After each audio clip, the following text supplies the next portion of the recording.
Hello दोस्तों, कैसे हैं आप लोग। तो आशा करते हैं कि आप लोग अच्छे होंगे, मस्त होंगे, स्वस्थ होंगे। तो आप सभी के यूट्यूब चैनल V2 स्टडी में आप सभी का स्वागत है।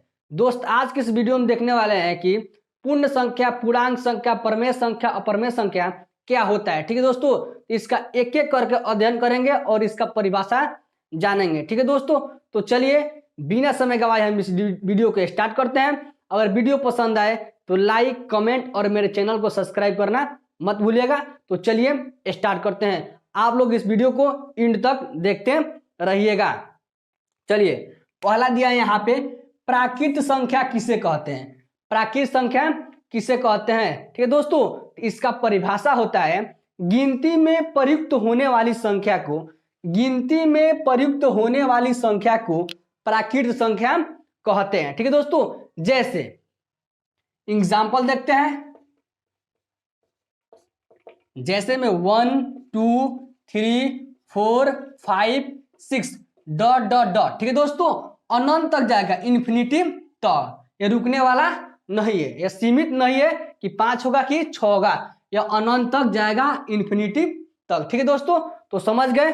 गिनती में प्रयुक्त होने वाली संख्या को प्राकृतिक संख्या कहते हैं। ठीक है दोस्तों, अगला देखिए, दिया है पूर्ण संख्या। पूर्ण संख्या किसे कहते हैं। ये दोस्तों देखिए, पूर्ण संख्या किसे कहते हैं। जब प्राकृत संख्या के परिवार में, जब प्राकृत संख्या के परिवार में शून्य को शामिल किया जाता है, जब प्राकृत संख्या के परिवार में शून्य को शामिल किया जाता है तो उससे जो संख्या बनती है उसे हम लोग पूर्ण संख्या कहते हैं, पूर्ण संख्या कहते हैं। ठीक है दोस्तों, जैसे में एग्जाम्पल देखते हैं। एज फॉर एग्जाम्पल, जैसे में 0 1 2 3 4 5 6 डॉट डॉट डॉट ETC, मतलब इत्यादि, अनंत तक जाएगा। ठीक है दोस्तों, इन्फिनिटी तक। तो समझ गए, पूर्ण संख्या जब प्राकृत संख्या के परिवार में शून्य को शामिल किया जाता है तो जो संख्या बनती है उसे हम लोग पूर्ण संख्या कहते हैं। और परमेय प्राकृत संख्या किसे कहते हैं, गिनती में प्रयुक्त होने वाली संख्या को प्राकृत संख्या कहते हैं। चलिए देखते हैं अगला। ठीक है दोस्तों, तो आशा करते हैं कि समझ में आता होगा। ठीक है दोस्तों, तो चलिए अगला देखते हैं। अगला दिया है पूर्णांक संख्या किसे कहते हैं। पूर्णांक संख्या किसे कहते हैं, सर दिया यहाँ पे पूर्णांक संख्या। ठीक है दोस्तों, देखिए, जब पूर्ण संख्या के परिवार में, पूर्ण संख्या के परिवार में ऋणात्मक संख्या और धनात्मक संख्या को शामिल किया जाता है तो जो संख्या बनती है उसे पूर्णांक संख्या कहते हैं। ठीक है दोस्तों, पूर्ण संख्या के परिवार में ऋणात्मक संख्या और धनात्मक संख्या को शामिल किया जाता है तो जो संख्या बनती है उसे पूर्णांक संख्या कहते हैं। एज फॉर एग्जाम्पल देखते हैं। जैसे में एक्स फॉर एग्जाम्पल, देखिए यहाँ पे, जैसे यहाँ पे शून्य हो गया, या पूर्ण संख्या है, शून्य शामिल होता है इसमें। यहाँ पे 1 2 3 4 5 हो गया।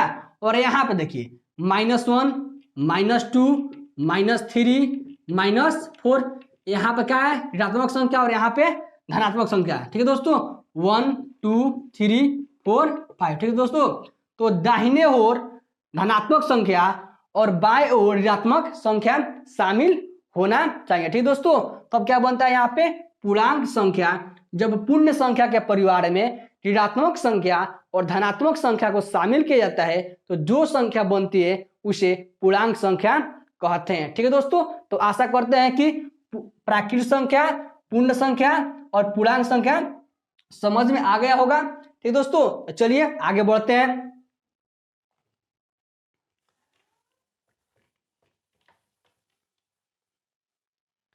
अगला दिया है दोस्तों, सम संख्या किसे कहते हैं। सम संख्या किसे कहते हैं, बहुत आसान है।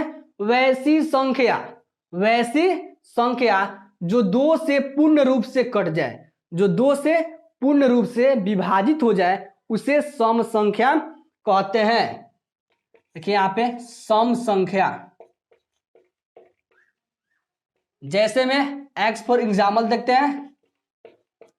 एग्जाम्पल में जैसे 2 4 6 8 10 12 डॉट डॉट डॉट डॉट। ठीक है दोस्तों, जो 2 से पूर्ण रूप से कट जाए उसे क्या कहते हैं, तो सम संख्या कहते हैं। चलिए देखते हैं अगला।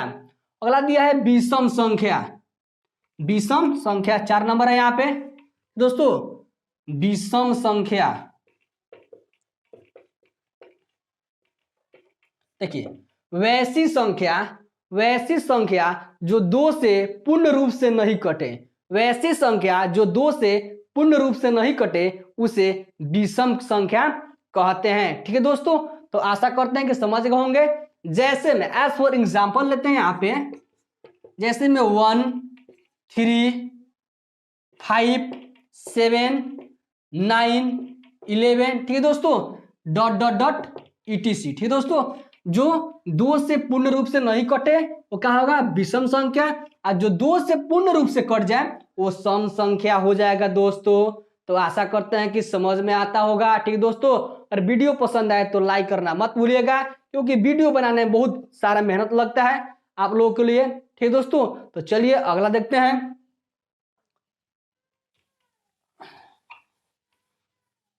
देखिए अगला दिया है यहाँ पे भाज्य। चलिए देखते हैं अगला, भाज्य संख्या किसे कहते हैं। ठीक है दोस्तों, तो वैसी संख्या जिसका गुणनखंड करने पर 2 से अधिक संख्या आए उसे भाज्य संख्या कहते हैं। देखिए यहाँ पे भाज्य संख्या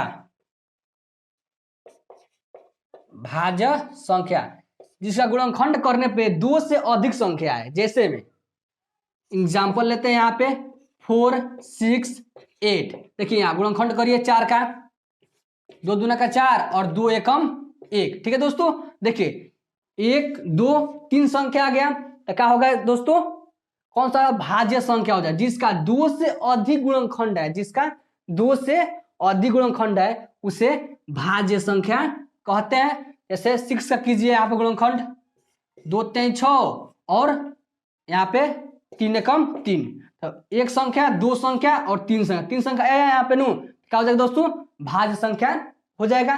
3 संख्या आएगा उसे भाज्य संख्या कहेंगे, और जब गुणनखंड करने पर सिर्फ 2 संख्या आए उसे अभाज्य संख्या कहेंगे। ठीक दोस्तों, चलिए देखते हैं अभाज्य संख्या। अभाज्य संख्या दोस्तों, ठीक है दोस्तों, वैसी संख्या जिसे गुणनखंड करने पर सिर्फ 2 संख्या आए उसे अभाज्य संख्या कहते हैं।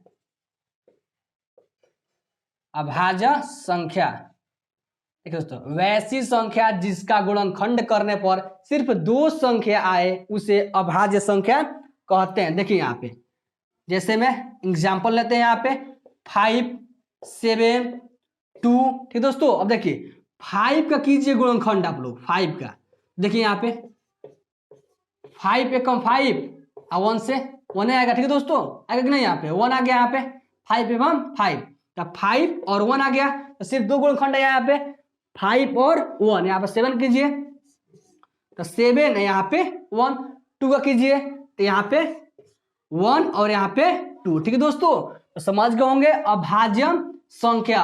और कोई आपसे पूछता है सबसे छोटी अभाज्य संख्या बताइए, तो सबसे छोटी अभाज्य संख्या है दोस्तों 2। क्या है दोस्तों, 2 सबसे छोटी अभाज्य संख्या है दोस्तों 2।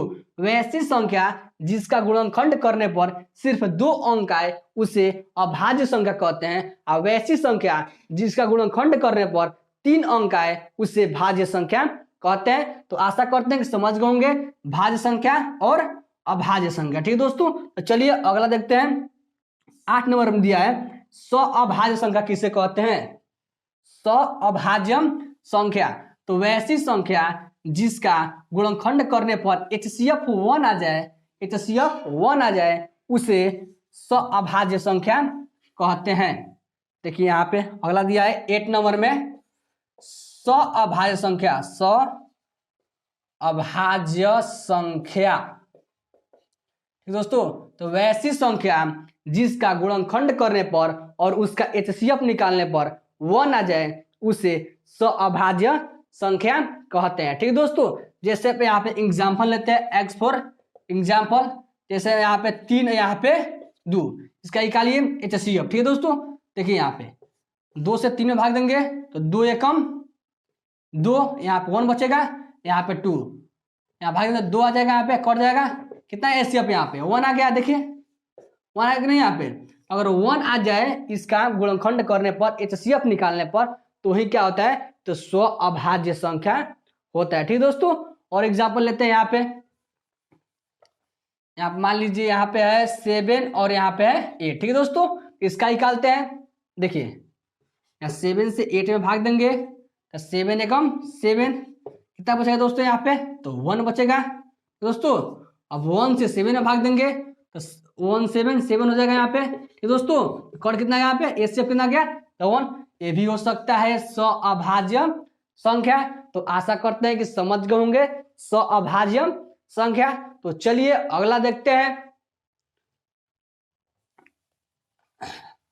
अगला दिया है दोस्तों, परिमेय संख्या किसे कहते हैं। ठीक दोस्तों, यह 9th और 10th में पूछता है कि परिमेय संख्या और अपरिमेय संख्या क्या है। दोस्तों देखिए, वैसी संख्या जिसे p/q के रूप में लिखा जा सकता है उसे परिमेय संख्या कहते हैं। वैसी संख्या जिसे p/q के रूप में लिखा जा सकता है उसे परिमेय संख्या कहते हैं। जैसे में लिख दें यहाँ पे परिमेय संख्या, परिमेय संख्या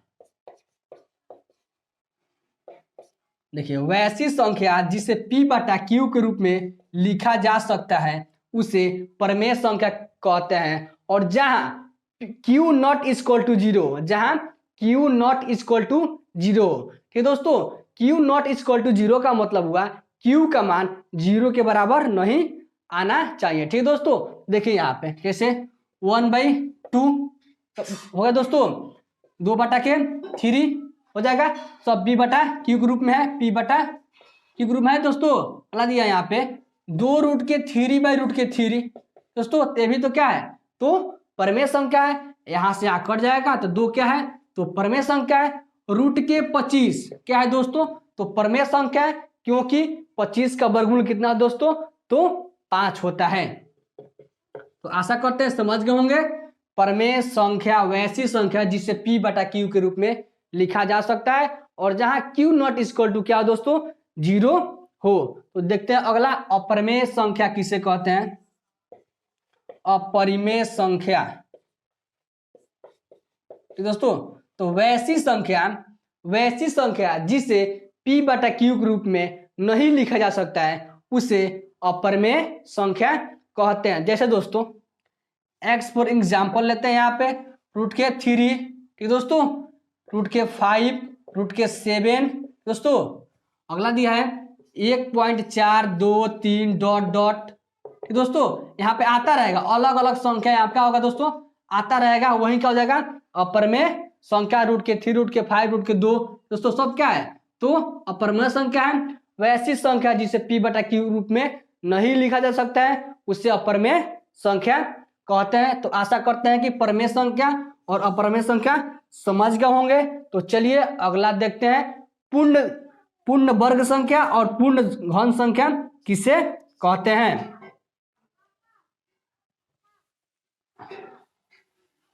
ठीक दोस्तों, तो वीडियो के लास्ट तक बने रहिएगा। ठीक दोस्तों, चलिए देखते हैं, यहाँ पे दिया है अगला पूर्ण घन संख्या, पूर्ण वर्ग संख्या, पूर्ण वर्ग संख्या दोस्तों। देखिए, पूर्ण वर्ग संख्या किसे कहते हैं, वैसी संख्या जिसका वर्ग करने पर एक परफेक्ट नंबर आ जाए। वैसी संख्या जिसका वर्ग करने पर एक परफेक्ट मतलब पूर्ण संख्या आ जाए उसे क्या कहते हैं, तो पूर्ण वर्ग संख्या कहते हैं। जैसे एग्जाम्पल यहाँ पे लेते हैं, जैसे में 1 का वर्ग कितना गया, यहाँ पे 1, 2 का कितना होगा स्क्वायर, तो 4 हो जाएगा, 3 का कितना हो जाएगा दोस्तों, तो 9 हो जाएगा। तो आशा करते हैं समझ होंगे। पूर्ण वर्ग संख्या वैसी संख्या जिसका वर्ग करने पर एक परफेक्ट नंबर आ जाए, एक पूर्ण नंबर आ जाए, उसे क्या कहते हैं दोस्तों, तो पूर्ण वर्ग संख्या कहते हैं। अगला दिया है पूर्ण घन संख्या किसे कहते हैं। पूर्ण घन संख्या